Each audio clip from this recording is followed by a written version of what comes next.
Okay guys, I realize I am a bit late with my girlfriend's story. But when you read my last update, you'll see that I was quite consumed with what was happening to us. Nothing happened since the incident last night. Police called to check in with us this morning. They still have no clue what is going on really. So her story. Let me begin by telling you a bit about us.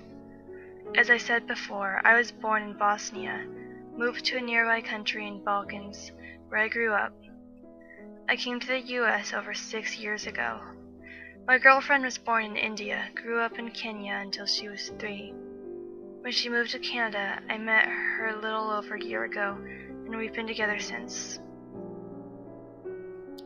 So my girl, let's call her Lila, did have a few encounters with Rose. The first one that she remembers was on the plane. She was a flight attendant for Air Canada for several years.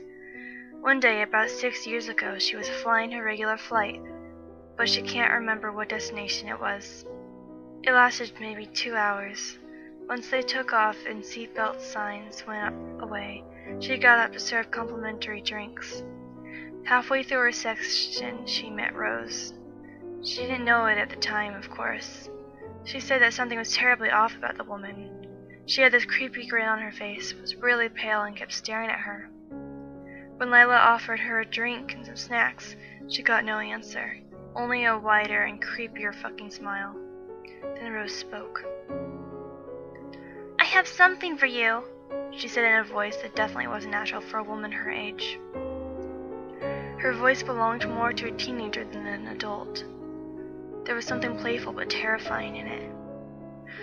Now Lila has seen some shit while flying, so she wasn't taken back by this interaction. "Yeah? What would that be, ma'am?" "Don't patronize me, you bitch!" She said that fast, like really fast. Her jaw was closed while saying that. Then she started grinding her teeth, never letting go of that fucking smile. This was a red flag for Lila. When passengers get aggressive, attendants walk away unless there's physical contact. "Alright, well, you have a pleasant rest of the flight, ma'am, okay?" "I have this for you," she whispered, taking an orange from behind her back, never moving a muscle on her face. Still a teenage voice, like when a 12-year-old hits puberty kind of voice. "No thanks," Lila decided to call it a day and walk away. "Oh, but you should. Or one day, you know, one day." And that's that. Lila gave her the fuck off look and walked away. Lady never bothered again during that flight. Lila went home a few days later and didn't think much of what had happened. When her mom asked her how her flight was, Lila smiled and said good, other than one really crazy lady. Mom wanted to hear more, so Lila started telling her about what happened. By the time she had said the word orange, her mom started crying. Lila was in shock. It was story time. Well, apparently, when my girlfriend was a baby in Kenya, she had woken her parents up a few times with loud crying. When they'd walk into her room, she'd have an orange next to her in her crib. Everything in the house would be locked though. Windows, doors, everything. It got to the point where her parents moved the crib into their room and installed security cameras. Well, on Lila's 3rd birthday, that morning, when they woke up, they saw an orange laying on Lila's chest. They were absolutely taken over by horror. They called the police. Police came and looked over the camera footage. Cameras clearly showed a woman opening the front door, that was locked, walking into their room, placing an orange on Lila, and just standing there. For like an hour, just standing there, with her head tilted to the left, looking at her. By this time, it is unnecessary to say that Lila was completely horrified.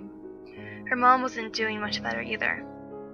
Anyways, to keep the story going, her parents didn't know what to do.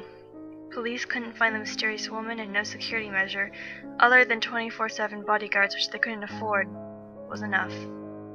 Some of their family was already in Canada and were pressuring them to move, so this incident was a final push.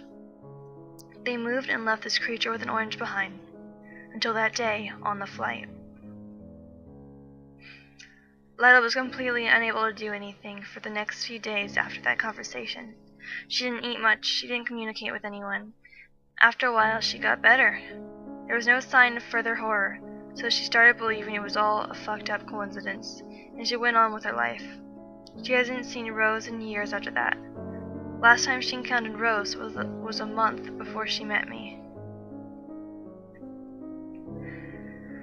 Lila did many transatlantic flights. She loved those. Long travels, decent money, seeing the world. She had it all. 1 month before we met, she was coming back from a Hong Kong trip. She flew to Toronto, I believe. She's asleep and I don't remember exactly. I believe it was Toronto, though. Crew had a nice hotel. Everyone had their own room. Lila was on the 3rd floor. She loved drinking at that time and got pretty drunk that night. She passed out at about 1 a.m. At around 4 a.m. she heard a knock on the door. Then another one. And then another one. But they weren't loud or fast knocks. No, they were slow and silent. Yet loud enough to wake her drunk ass up. She rolled out of bed thinking it was one of her equally drunk crew members. Not thinking much, she opened the door and there she stood. Lila said that lights in her room were off, but TV was on. Light from the screen was shining on Rose's face, shining on that grin, shining on the pearly white teeth, bright red lipstick, and a white face paired up with tilted head. You know how when you're drunk and some scary shit, accident, cops, etc. happen and you sober the fuck up immediately? Yeah. She just let out this helpless sound of horror. They both stood there. Rose started rocking back and forth.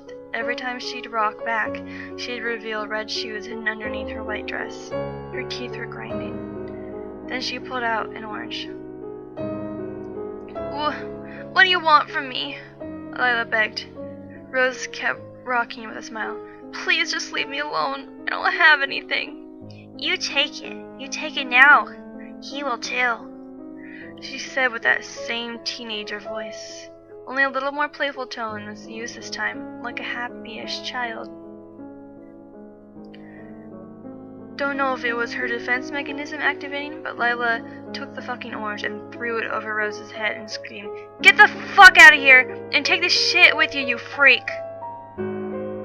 That was the first time either of us saw Rose lose her smile.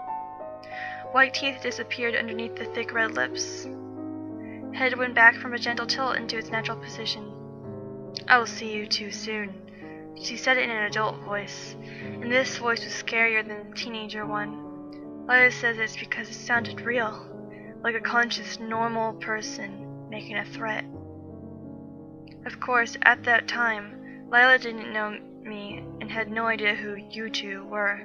She assumed it'd be her mom. That brings us to today.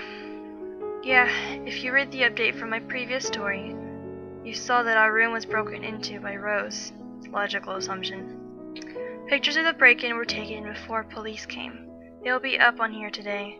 Some stuff in our room was moved around. We were scared as fuck, clueless as to what's going on. I will be Skyping with my mom soon to see if she has any answers. Lila will talk to her mom as well. I'm personally just shocked at these developments. I never believed anything like this was even possible. Quite honestly, if one of you wrote this story here, I wouldn't believe shit you said. And I can't blame you if you don't believe me.